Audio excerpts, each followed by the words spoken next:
All right. So good morning, everyone, and welcome to Sunday Forum of Plymouth Congregational Church in Minneapolis. If you are here with us, welcome. If you are here with us online, welcome. Very little to what that I need to say by way of introductory stuff.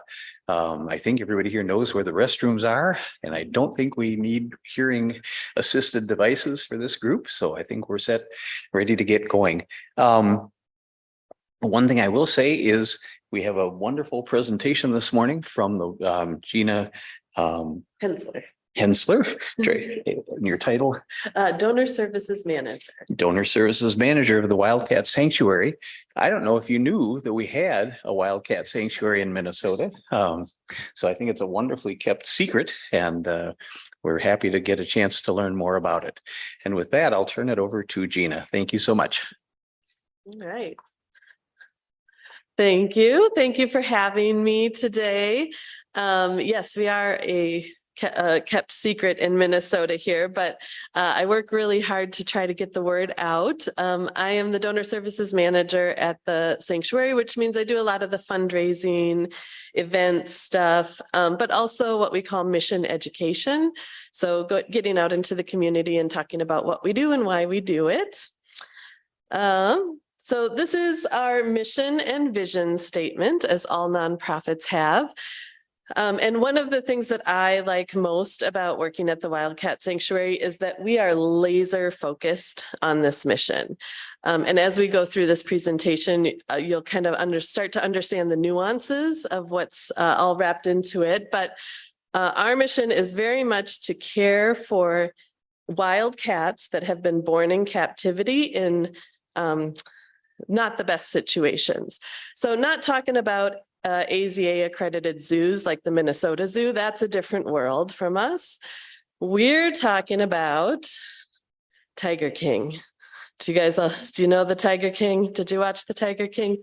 So those are literally the cats we rescue. We have 4 cats from that park once it closed down, but there are many, many, many, many Tiger Kings in this country. And we're working very hard to get those cats rescued and put into sanctuary, or just stop the cycle altogether. So that gets us to our vision that eventually we will put ourselves out of business. We just got a lot of work to do before we get there. Welcome, come on in. So a little brief history of the sanctuary. We were founded in 1999, and we were just doing small cats at the time. This was down in Atlanta, Georgia. Our founder was a marketing executive, and so she showed up at a photo shoot for a product, like, I can't remember if it was tennis shoes or soda or something they were trying to sell, and there was a little baby tiger cub there. And she was like, oh my goodness. Picked up the tiger cub and cuddled it and loved it. And then she just started asking questions like, where did it come from? Where's its mom? What happens when it gets too big? Where, was there litter mates? Was there brothers? Like, what's this all about? And so she slowly uncovered this whole underground situation of trafficked exotic animals and wild animals. So she got very interested in it. She started doing some rescue with the smaller cats. Those are our first 2 rescues ever, Cleo the serval and Samson the caracal. And Tammy's mom found an article in People magazine about Tippi Hedren, who also has a sanctuary out in California.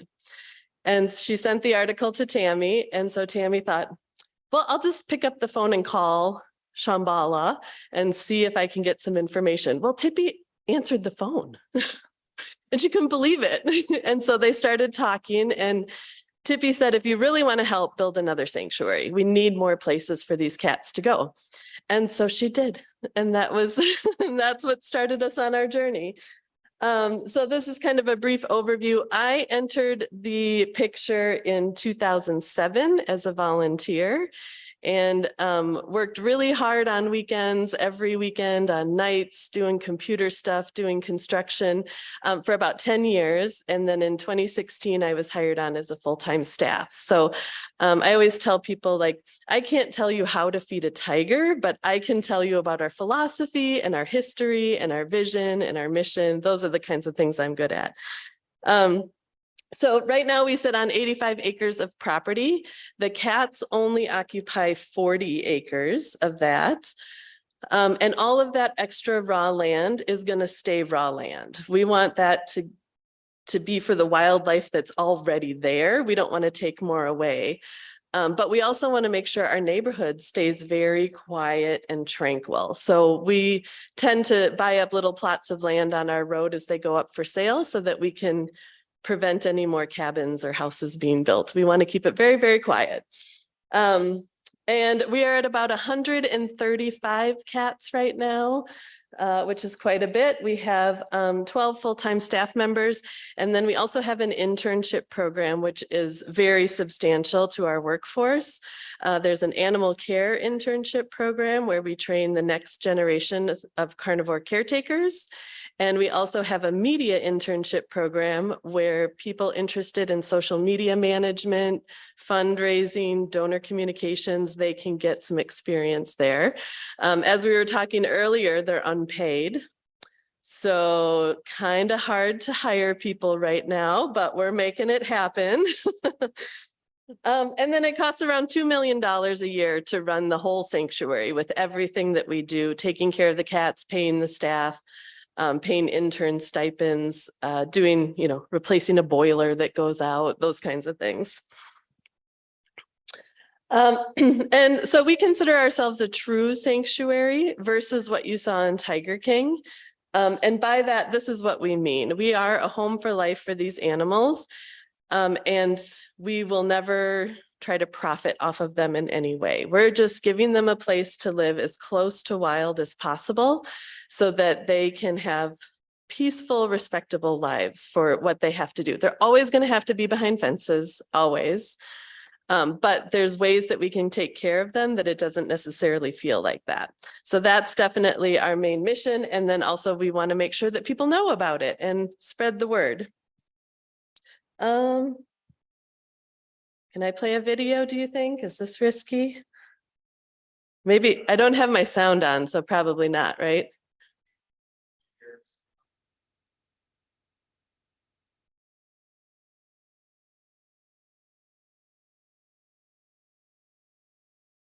Oh, I might not be that smart, but that's okay.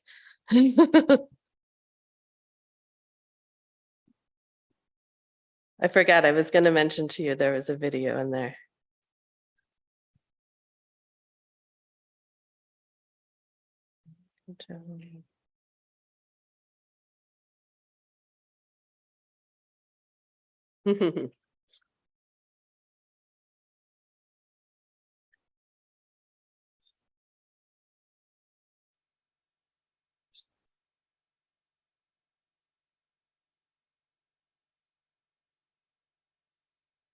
Good work now. All right. The IT guy always has to make one appearance during the presentation. It's just the way it is. All right, I'll see this work.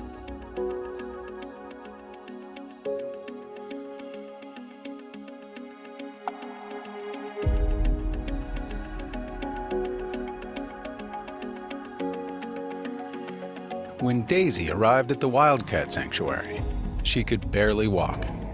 Born in captivity, coming from a roadside attraction with years of animal welfare violations, she'd never received the medical care she so desperately needed. But that all changed when the Wildcat Sanctuary stepped up to rescue her. Daisy was seen by specialists who finally diagnosed the spinal meningitis causing her weakness. With expensive specialized care and treatment, Daisy is now one of the most playful tigers you'll ever meet.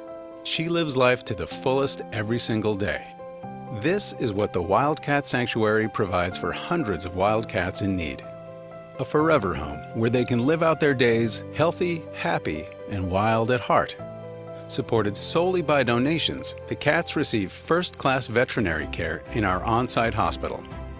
Caretakers with the knowledge and expertise assure the cats receive what they need to thrive, from proper diets to enrichment that challenges their wild instincts.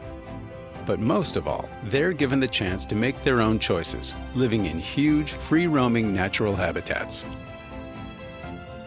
They come to the sanctuary in so many ways, many surrendered as failed pets by owners. some confiscated by authorities, having been illegally purchased and kept in houses and cages. Others transferred from failing facilities or zoos, adopting a more compassionate mission of exhibition. And sadly, there are far too many who've been orphaned in the wild, with no hope for survival. This is the captive wildlife crisis. The Wildcat Sanctuary is nonprofit, accredited, and provides these cats with the opportunity, often for the first time in their lives, to choose a path to walk, a comfortable place to lie down, and companionship of their own kind. They enjoy pools, caves, skywalks, high perches and platforms, as well as indoor temperature-controlled bedrooms for use during inclement weather. From the largest wildcat to the smallest hybrid, they now live out their lives as the wild cats they were born to be. Surrounded by nature in the woods of northern Minnesota, they're well cared for and, most of all, loved. The Wildcat Sanctuary is not a zoo for people, but rather a refuge where injured, abused, or displaced wildcats are provided a life free of exhibition and exploitation. The sanctuary is not open to the public. Though rescue is one part of the sanctuary's mission, so is education. We hope to inspire change, ending private ownership and the need for sanctuaries in the first place. How can you help? Don't go to traveling animal exhibits and never participate in cub petting or hands-on experiences with wild animals. Sponsoring or donating toward the lifelong care of any of the bobcats, servals, lynx, cougars, leopards, tigers, lions, or hybrid cats who live at the sanctuary is another vital way of helping. But most of all, please keep the wild in your heart, not in your home. Adopt appropriate pets. The cats here at the Wildcat Sanctuary will never know freedom, but with your help, they can know compassion.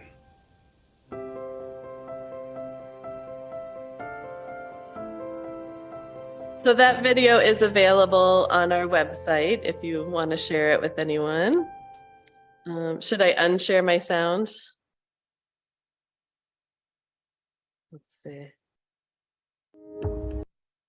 Oh, there we go. Okay. So the sanctuary itself is a place of refuge for these cats to live out their life. TWS does not buy, sell, exhibit, trade, auction, lease, loan, or breed any of our residents.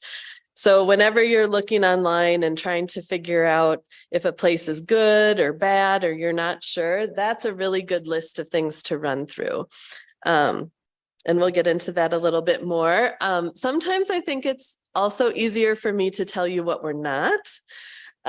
So we are not an enforcement agency. So even though the Tiger King Park was shut down and those cats were taken away, that was the Department of Justice that did that.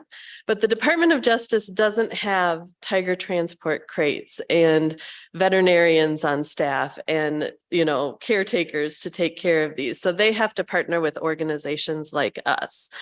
So we do work with a lot of law enforcement agencies, so much so to the point that we now have a witness protection program for cats that are evidence in an animal welfare case. So when the Department of Justice took those cats away, they had to go somewhere for the duration of the trial. So sanctuaries like us, we have a witness protection program where we house the cats at our expense. We pay for their habitat, we pay for their food, we pay for their medical care. If we get an okay to sterilize them, we'll pay for that. And we cannot tell the public about them, and we cannot fundraise for them, and we can't ask for sponsorships. So it's really that part where our general operating donors who just, you know, write a $5 check every month or whatever, those people are the ones that allow us to take care of these cats that are caught up in legal cases. We're also not a conservation organization. Even though it looks like we work with endangered species, these tigers, you know, they were bred by Joe Exotic, right? He's not a veterinarian. He's not a conservationist. He's not a scientist. He's a weird dude in Oklahoma with a whole bunch of tigers in his backyard, and he would just put them together and see who would breed. And so some of you probably know there's subspecies to tigers. There's Bengal tigers and Sumatran tigers. Conservationists would never mix those genetics together. Joe Exotic did not care. He just needed a lot of tiger cubs. So these guys actually have no conservation value at all. So in my head, you know, as a fundraiser, I think of all the money and the time and the effort and the people power that we put to take care of these cats. None of that is helping their wild cousins at all, which I think is a shame. So if we could shut down what we're doing here and redirect all that energy to wild spaces and ecosystems and preservation of true habitats, that's where we want to go. We're not there yet, but that's where we want to go. So it looks like we do conservation, but really we don't. We are also not a rehab and release facility. So the native species that live with us, like cougars and bobcats, we actually get those from rehabbers that have determined that those cats are not eligible for rehab and release. And sometimes that's a law. So Montana, Washington, Oregon, they have a law against rehab and release of apex predators. So if somebody finds a litter of cougar kittens, there's no rehab and release program available. U.S. Fish and Wildlife can call accredited zoos or sanctuaries and see if we have room to take them. The trick is we have to respond within 24 hours because, again, it's the U.S. Fish and Wildlife. They don't have transport crates. They don't have anywhere to put cougar kittens. They can make it work overnight, but then we got to get there. So this is Langley, who is a sassy little girl, and she's still a sassy grown-up girl. But she was caught up in one of those. A hunter was out in Montana and he came up over a hill and a mama cougar got right in his face and he shot the cougar to save his own life, which is legal. But then he started hearing cries from the den. So he had come right up on the den and there was 5 little cougar kittens in there. And we got the call, we dropped everything, we packed up the trailer and we went and we picked him up. These are our all of the letters and things that you need to know about us, but sanctuaries are accredited by the American Sanctuary Association, ASA, and the Global Federation of Animal Sanctuaries, GFAS. So we got our ASA accreditation our first year in business, and then we got our GFAS accreditation their first year in business, and they've been uninterrupted ever since. We always get stellar reviews and inspections, and they use us as an example a lot of the time. So Minnesota should be very, very proud that this nonprofit is in our state. The BCSA is the Big Cat Sanctuary Alliance, and that is a national network of sanctuaries that take care of big cats. We founded that organization. Right now, our director sits on the steering committee. I sit on the conference committee, and our operations director sits on the finance committee. So we're very involved nationally as well, because we know we can't do it all ourselves. There's no way our 85 little acres in northern Minnesota is going to clean this whole thing up. We need partners. So we really invest in those partnerships. And then we also work with the Minnesota Zoo, the U of M, of course, and all of the law enforcement organizations out there. So the captive wildlife crisis is, you've probably heard me say that a couple of times already. This is kind of my definition of what that is. And it's basically product production, as awful as that sounds. Not conservation related. This is just about helping people, well, I shouldn't say helping, but giving people opportunity to buy exotic animals for whatever reason that might be. It might be making money. It might be the cool factor. You know, it might be some kind of status symbol that plays into it a lot. So the result is that we just have way too many. These are endangered animals in the wild, but they are overpopulated in captivity. And this is what ends up happening. And I look at pictures like this, and I just think, like, that's the king of the jungle right there. That's what we call him, the king of the jungle, even though lions don't live in jungles, but wink.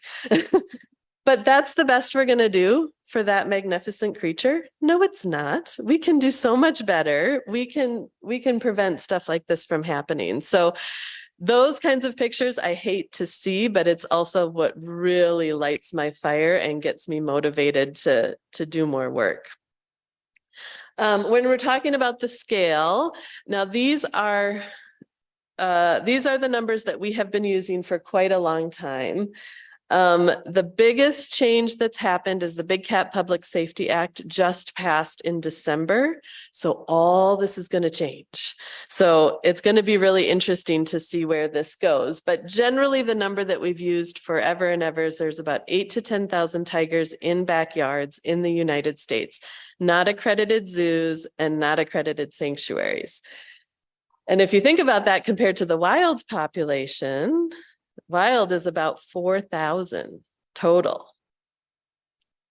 That's not right. That's not right. And those 8,000 to 10,000 have no conservation value at all. So it's tragic. It's to the crisis point, and it's to the point where we need to start doing things. And we have started doing things. So the Big Cat Public Safety Act, I'll talk about a little bit as well, but that's the new federal legislation that is going to prevent this from happening. And we've worked about 20 years to get that bill passed, and it just passed. So we're still in like the champagne phase of it. But this is kind of what the captive wildlife crisis looks like to the general public. You guys are kind of behind the scenes with me now and understanding more of it, but they happen a lot at vacation places, which I feel like the bad guys, as I call them, are taking advantage of you when you're on vacation and you're feeling good and you want to do something out of the ordinary, and you're walking down the street in Myrtle Beach and you see a sign for $20 to hold a tiger cub. Well, that's interesting. Let's see what that's about, right? And I do think the bad guys take advantage of you in that aspect. But this picture I put together, or this slide I put together, I don't know, probably 10 years ago. And I'm happy to say that every single one of them is out of business now. So yeah, very good. And then of course we had Tiger King. It was a documentary series, whatever you want to call it, that rocked our world, that absolutely rocked our world. We have been working on shutting Joe Exotic down for probably about 12 to 15 years. So when Tiger King came out, I binged it, of course, the first day it came out, and I was like, yep, that's about right. And then the whole rest of the world saw it and they were like, what is going on? This is the craziest world. And I was like, oh yeah, you're right. This is a crazy world, but I've been in it so long. It was just my day to day. And so what I really think happened with that was that people saw the crazy and they got wrapped up in that. But then eventually we got to the animal welfare part of it, and people realized that the USDA was not doing their job. And the USDA had to snap out of it and start doing their job. And that's when a lot of these guys started getting shut down.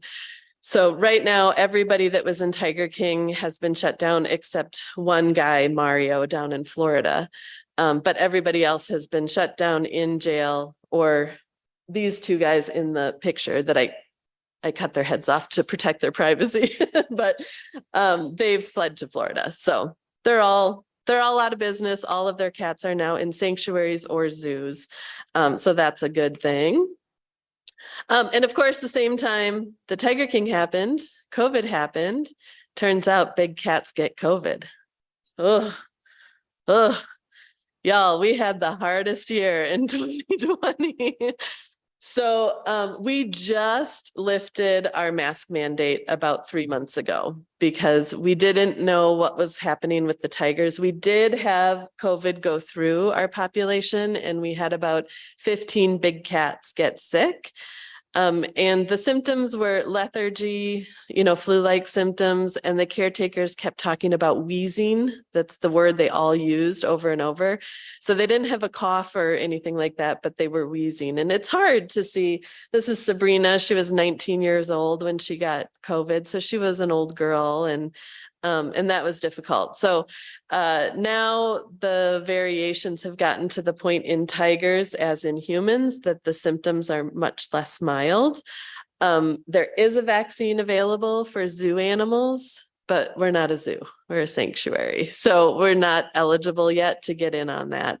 And if we are, somehow we have to vaccinate 130 wild animals. That's a project. That's a big, big project. So we would have to strategize around that before we decided to do something like that. So this is where all of our cats come from. They're generally private breeders that are selling to the pet market. Sometimes those wild-born orphans and things like that. We do partner with other organizations too, like zoos that maybe are overwhelmed or something. We're happy to help any cat in that needs it when we get the call. One way or another, we're going to help them. And this is what the national landscape looks like. This is a map from our accrediting body, GFAS. You can see that we are the only ones way, way, way up north. Everybody else decided to stay down south where it was warmer. But if you count all the pegs there, there's only about 17 of us. And so it's not a lot of partners out there, but the ones that we have, we build really strong bonds with so that we can have helpers in the field. And then outside of that, we do collaborations with other organizations too. So Lee Emke from the Minnesota Zoo was the director of the Species Survival Program for tigers for many, many years. He was one of our biggest champions. We also work with law enforcement, rehab facilities, things like that. Yes. So questions till the end, or can we sort of? No, jump in for sure. Right now, there's 17 figures. Is that enough to meet the current demand? That is a very interesting question. So 17 sanctuaries right now, is that enough? Now that the Big Cat Public Safety Act has passed, we don't know. We don't know what law enforcement's going to do. We don't know if they're going to act. We don't know if they have a list of bad guys that they're going to start hitting. We don't know if they haven't done any investigation yet at all, and they're going to just start like it is a big question, but we do keep track of who has space available and how much. And right now with all of the accredited sanctuaries, I think there's about like 30 spaces open, you know, and we're talking 8,000 to 10,000 big cats in backyards. So, you know, some of the partnerships are with private owners. If it's a private owner who has a big, safe setup and access to nutritional food and vet care, maybe we just support that private owner and make sure that they keep their cats safe and then they don't get any more. Maybe that's one of the partnerships we do. So there's definitely a lot of negotiations and compromises that we have to make because the problem has just gotten too big, which is unfortunate. So when it comes to laws, the Animal Welfare Act has been the one that's been in place since the 70s. It is the minimum standard of care, and that is the law that most law enforcement used to prosecute private owners in the past. And if you can't meet these minimums, like you're doing a really, really bad job. There are state laws in place as well. This is the map of that. Red are states that have no laws at all regarding captive wild animals. And I like to remind people that it's not because the state legislatures are pro-private ownership. It's because when you sit down to write a bunch of laws, you don't think you have to write a law against people having a tiger in their home, right? Like it seems so out in left field that they just don't have laws, and legislation works very, very slow. But Minnesota has one of the strongest laws in the country, probably because the founder lived in Minnesota.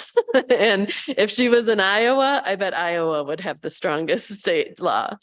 So it's a patchwork of laws here that has been under the federal umbrella of the Animal Welfare Act, which then there's county laws and there's city ordinances, and the sheriff doesn't know that stuff. He is concerned about theft and burglary and, you know, those kinds of things.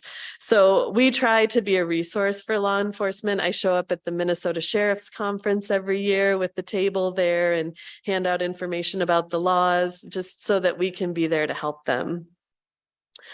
And here's a little bit about the Minnesota regulated animal law. Yeah.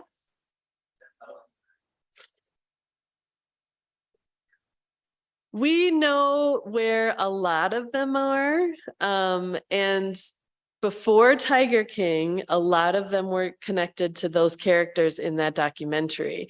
So now that kind of the head has been cut off, those big breeders have all been shut down. All those cats have filtered out into their network, and we know some of them, but that network gets so big and broad that it's really hard to, to pin them all. So we've gone on rescues before where we've rescued like 5 big cats out of a backyard, and it was someone we had no idea who they were. They were not on our radar at all. So they're tucked away in places that they can't be found, and that's probably on purpose, right? They know they're not doing the right thing. They don't want people to see, So it's an interesting landscape for sure. So this is our Minnesota law that we have here. It was modified slightly. I think it was last year. A small zoo in the middle of the state challenged the state law, and it was weakened a bit, but we fought tooth and nail to keep it in place. Our director was testifying. I was on the emailing all the legislatures and things. And we did hear from one of the state legislatures that it was the issue that they heard the most from their constituents about. So we were out there rocking it.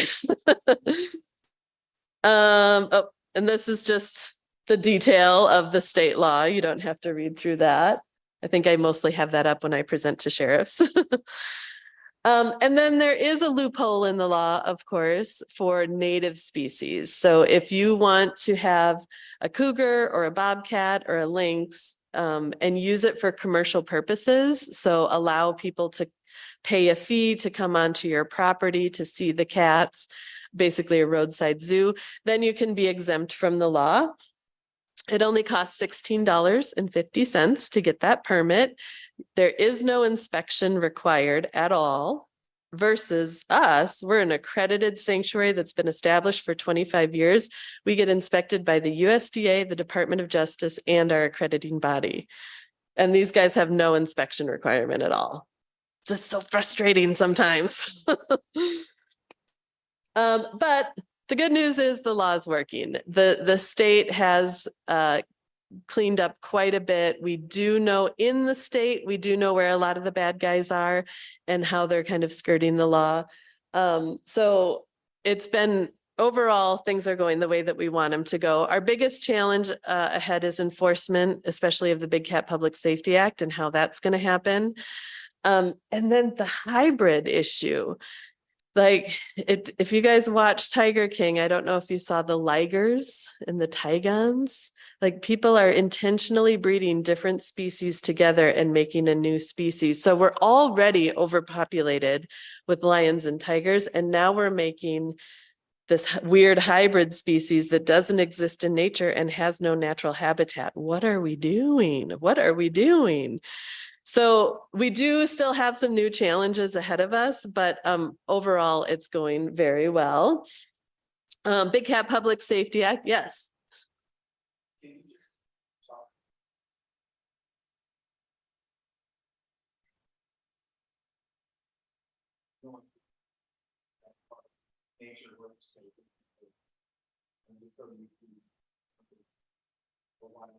It should go in the wild, right?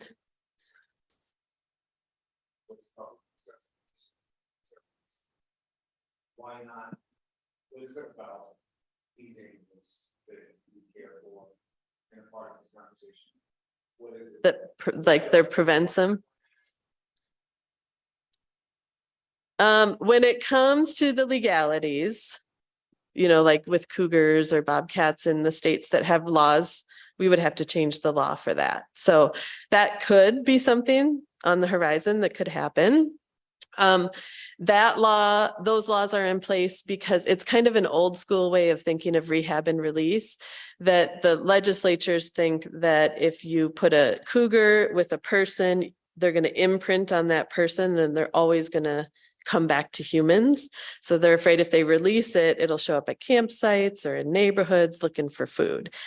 And really, rehab and release has evolved quite a bit since those days. And they now do it in a way that won't happen, but the law hasn't caught up to it yet. So that's one of our obstacles.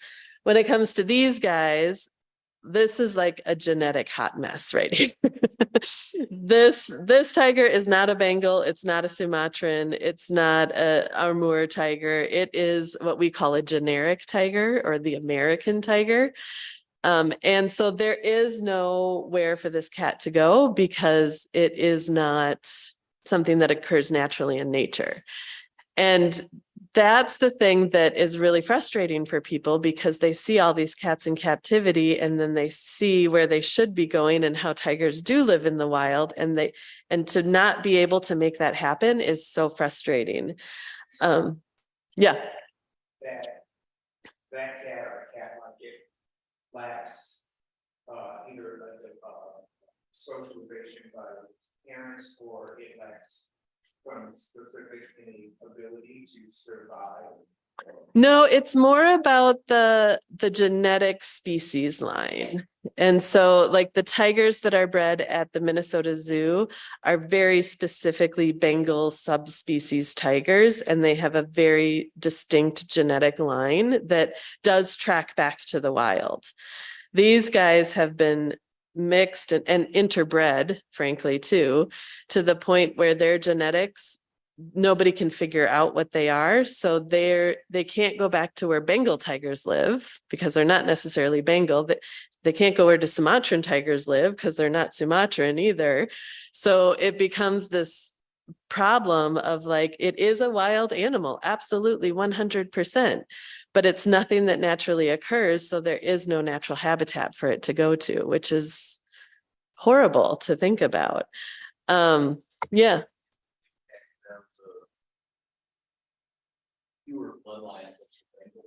Right. You'd be introducing mixed genetics, which might be okay.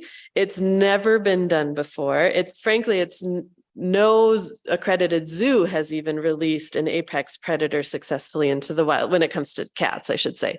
Wolves and things they've done some good work with, but never a tiger, never a lion, never a leopard. It's never happened. So potentially, yep, depending on what kind of genetics it's bringing into it. So like Daisy in the video that we saw, she had spinal meningitis. Name another tiger in history that's had spinal meningitis. Like it's never happened before. So we would never want those genetics to get mixed in with the wild and compromise that. Yeah. I know it's very nuanced. Like I said in the beginning, you're going to see how like crazy this is. So the Big Cat Public Safety Act was put in place to specifically address generic tigers and the overpopulation of generic tigers. The good part is the law passed in December 2020. There was a 6-month grace period for all private owners to get their cats registered, which was June. That just passed. And so we literally have a call on Monday with the U.S. Fish and Wildlife to find out what the plan is going forward. So I really don't know what it's going to be. But it's the Big Cat Public Safety Act. So it's not servals, it's not bobcats, it's not caracals, it's only big cats, and it's only in this country. So we've rescued cats from Argentina, from Canada, from Ukraine, believe it or not. So all of those cats are not protected under this law because it's a US law. So it's a wonderful law to have in place. We're very thankful that it finally passed after about 20 years of work. But now rubber hits the road, and now we're going to find out what law enforcement wants to do. And knowing that we don't have enough capacity to take everything out there, like what's the game plan here? So we shall see. So that goal, that law specifically, these were the 3 points that we wanted in the law: end private ownership, end private breeding, and end direct contact with the public. So we don't want people to go pet tigers and things like that. We got the first and third one in the law, but not the second one. So private breeding is not illegal under this law, but if you're not allowed to own it, and you're not allowed to make money off of them by letting people pet tiger cubs, maybe the market is going to dissolve. Again, I don't know. It's going to be a very interesting couple of years coming up here to see what happens. And so if you're jazzed up about this and you want to know how you can help, it's very easy to help these cats. Don't participate in any roadside zoo attractions, nowhere where there's cub petting allowed. Frankly, now if you see cub petting, displays, you should report them to the authorities because now it's illegal under the Big Cat Public Safety Act. But there's a lot of things that you can just avoid doing that will help animals in the wild. We saw with the Ringling Circus that closed down, was that 4 or 5 years ago, something. They said it was because it was declining ticket sales. So the general public decided to vote with their dollars and they pulled their money away from circuses because they didn't want to see wild animals jumping through fire hoops anymore. And that shut down 100-year-old business. It's a lot of power for the consumer. It's a lot of power for us. So use it for good. And then, of course, adopting appropriate pets. Go to the Humane Society and adopt a cat if you really want a cat. Sign petitions that come up and support true conservation efforts. We want, the habitats preserved and the ecosystems preserved. Yeah. Any legislation In Minnesota? Oh, the national?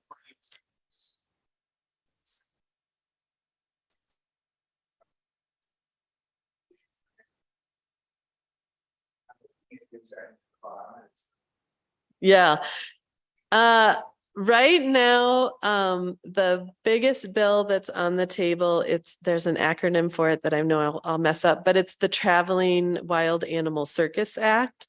And that's probably the best one to support right now that's waiting to get made into a law. I don't think it's part of the farm bill, but it would be interesting to see because we're technically classified as exotic agriculture. That's our designation. So I wouldn't be surprised if it gets lumped in with that. It just kind of, coming off my high of the Big Cat Public Safety Act passing. So I'm a little out of touch with that bill, but it's like TIFA or something, Traveling Animal Circus Act or something. That's the good one to support right now. And I would not be surprised if our senators signed on. They were always in support of the Big Cat Public Safety Act through the whole time that they've been in office. If you want some opportunities to learn more, these are some good documentaries that are out there. Elephant in the Living Room, I think, is the best one. It was actually produced in 2011, which sounds like it's old, but the exact same stuff is happening now. This was in 2011. So that's a good documentary to see. There's a few other ones here. Blackfish, I think everybody's kind of heard of before. That's the one that went against SeaWorld. Oh, it was probably like 10 years ago or something with the orcas. And then The Cove is about dolphins, captive dolphins. So if you like cats, but you like other animals, there's a few more options. Oh, I don't think so. Zoo Nebraska, the book. Okay, we'll have to look it up. I'm always down for more animal books. That's the only thing I have on my shelf. And then this is one more video, a short one that I was going to share with you just to show you how this really impacts the cats. So the video starts with the before. This is Nikita, a white tiger who was rescued from a really horrible situation in Ohio. She has been transported to an intermediary here before she comes to us. So here she is at her intermediary. You can kind of see what the effects of a bad situation does on a cat and what happens when she comes to a sanctuary that knows how to care for her properly. I do know she was also used as a picture baby. Let's see if she's calmed down a little bit here. Hi, baby. Hey. Oh. It's okay. It's okay. Okay. Okay.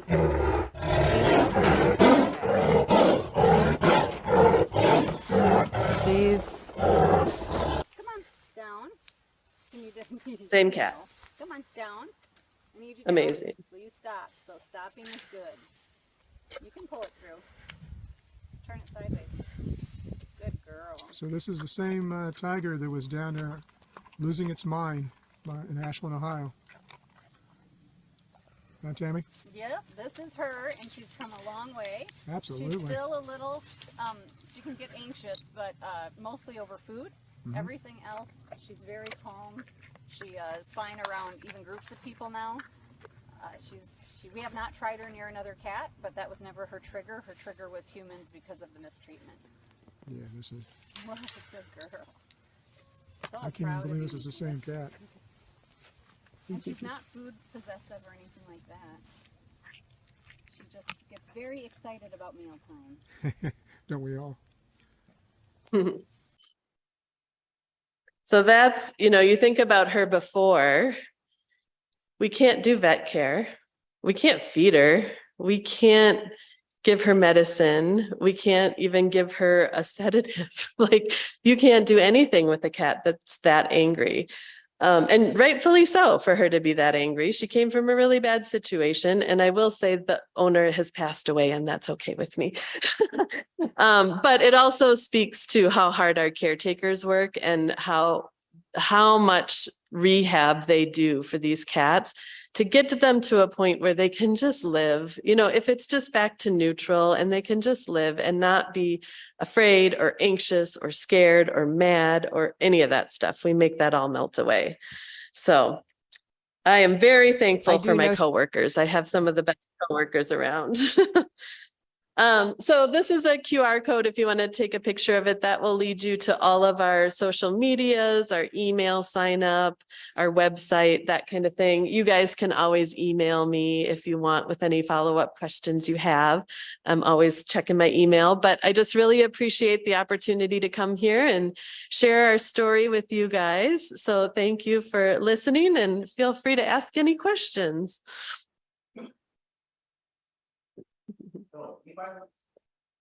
Any more questions? Yeah, you guys had good questions already. All right. Can you just maybe talk just a little bit more about the space? So there's, it like, to me, it actually looked too small. I have no idea what it actually looks like. Yeah. Or just kind of what's appropriate as opposed to what's possible.